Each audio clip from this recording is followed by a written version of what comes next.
we need to focus on what I call prioritizing Kenyans first.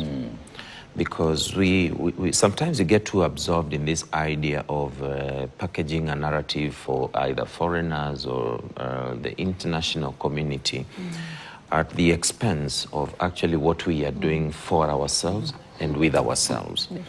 And to me, this goes straight to a governance issue.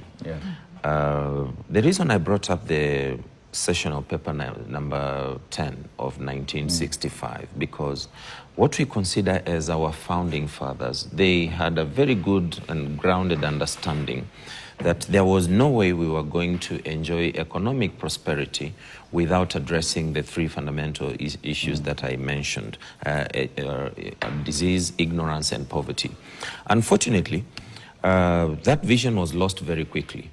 And the governance problem has been sustained by successive regimes.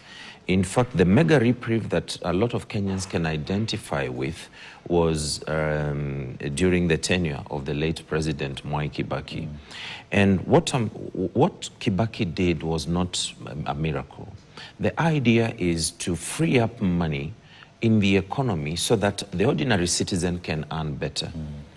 It is out of earning better that now an average Kenyan in some remote village in Samburu can put up a small facility that can even host meetings and tourists within that particular area.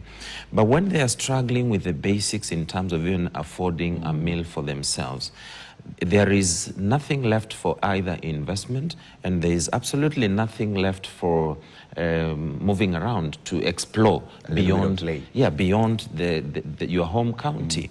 And to me, what has been, and the major issue that we keep skirting around, which I believe we must confront very boldly and very bluntly, is there has been a systemic pilferage of public resources, particularly for the last, in fact, this culture has reached unmanageable levels since 2013.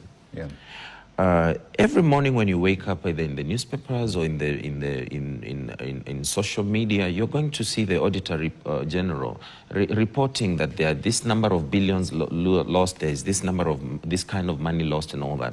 Yet, even if the government was to invest in creating this, or directly invest in building this infrastructure, like it happened before, KICC was constructed by the government.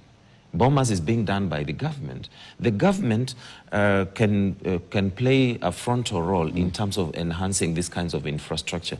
But we must now come to agree that the level of wastage and the level of pilferage is directly affecting our ability to nurture individual economies, and that is what we must address.